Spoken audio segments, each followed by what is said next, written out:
Hi there. I hope you're having a wonderful day. One of the things I've been thinking about a lot this year as I've been laying my infrastructure and getting ready to get back into serious publishing. I say that as somebody who's written like 9 books that I would like to put out and publish before the end of the year. These things have been written for a long time. The covers are done, and I just need to release them into the world. There's a lot of skills that take a lot of time, a lot of effort to put into your skill book. A lot of the skills that I have acquired doing publishing for myself are skills that help other people out a lot. One of the things I've very seriously been considering, and I am moving into the process of actually executing on, is helping other people with those skills through ghostwriting and offering some of the skills that I'm doing on my own. These are things that I do for myself already.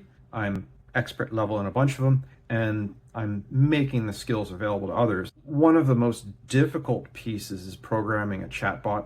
And the reason that programming a chatbot is so intensive is because it's not just throw something together and hope it works. There's database integration, there's email integration, there's putting it onto the actual web page. There's a lot of different skills.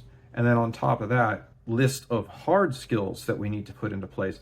There's also the soft skills that we need to understand of what does someone need to ask and answer at XYZ points. If we dive into it and we don't understand what we need to have a conversation about, we're going to have a bad time making a chatbot for ourselves, let alone make it for somebody else. Part of the reason that I've been considering this is that there seems to be a chunk of need in the real estate market. And because I have spent so much of my life in the real estate market, I'd like to angle in that direction.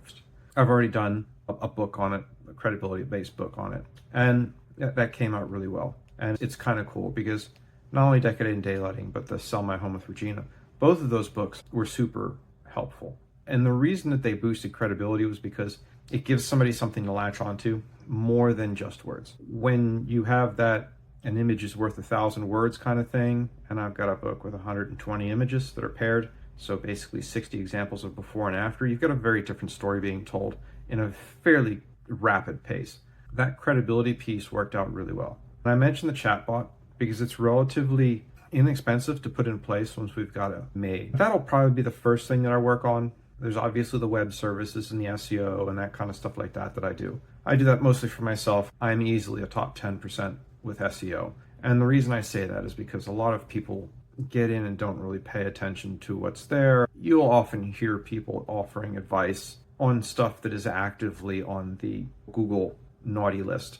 There is a best practices guide routinely published and updated by Google with each update as they target the things that they don't like. And the Google machine tells you what they are trying to get rid of. And if we are so arrogant as to assume that our little sand castle is unique and special when we are in violation of one of those policies, that's a different kind of deal. And the reason that's important is because a lot of folks got slammed in March of 24, I think it was, with one of those Google updates. Google been calling it doorway sites forever, and it was the affiliate market apocalypse. And the reason that was bad and the reason we could see it coming was because if you're paying attention to SEO and how web stuff is supposed to work, best practices, Google's been telling us for years that they don't like doorway sites, meaning that we have someone who's searching on Google, I'm standing in between that customer and the final close.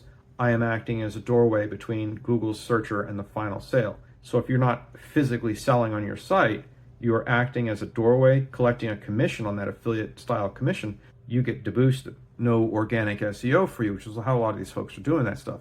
And it was lucrative. These dudes were making $20,000, $30,000 a month, and they got slammed. If you look at the Google guidelines, they were in clear violation. They were standing between the searcher with a affiliate link to the product close. That's why I've been so active in putting together closes on my page, because those skills that I've developed with web development and the understanding of how Google works and how the generative AI works, those are important skills.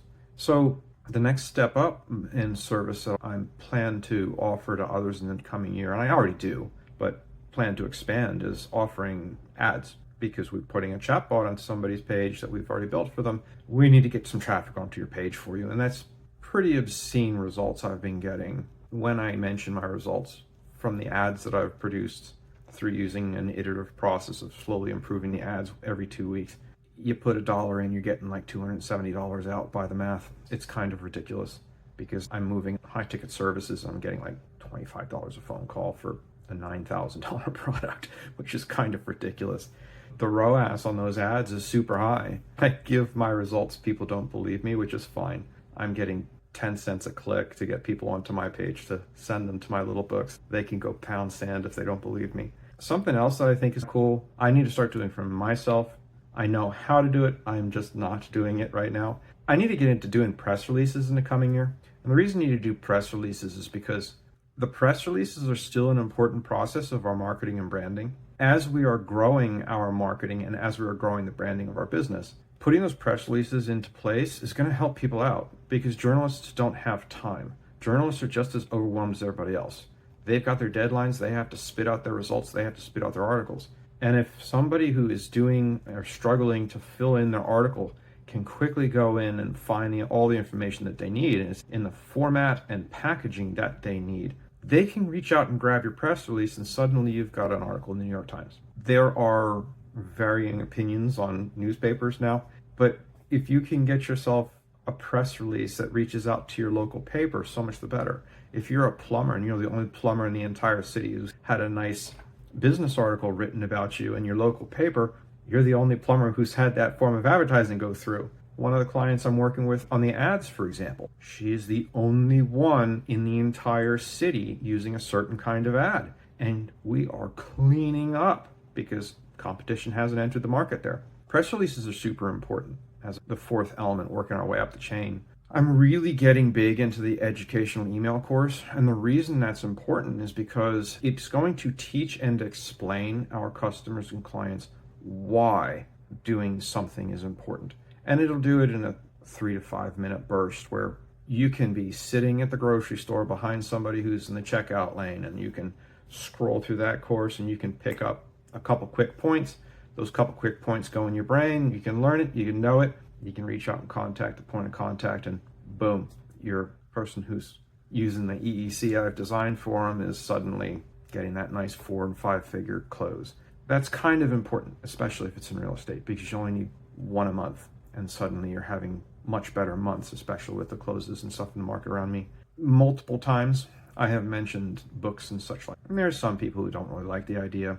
If you're going to spend 2 years slaving away on creating fiction and you throw your little work of fiction out there into the great big mean world and nobody buys it, you make your $100 and you never make another dollar cents. If you've spent 40 hours a week for 50 weeks making your book, that's a lot of hours to get paid $100 when your book releases. Fiction can flop. Nonfiction can flop.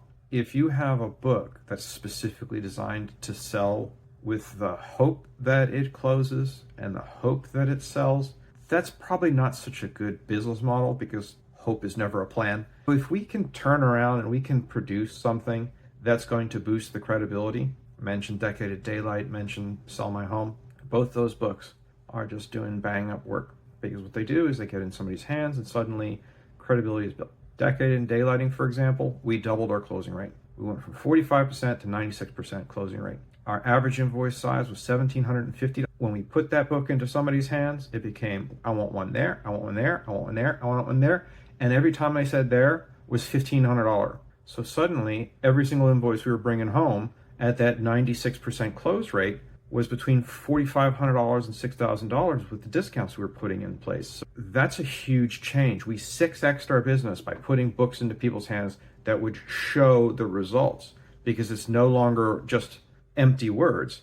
It's pictures showing results, and it's a beautiful book. I think that the most difficult piece that we would eventually talk about would be also the rarest.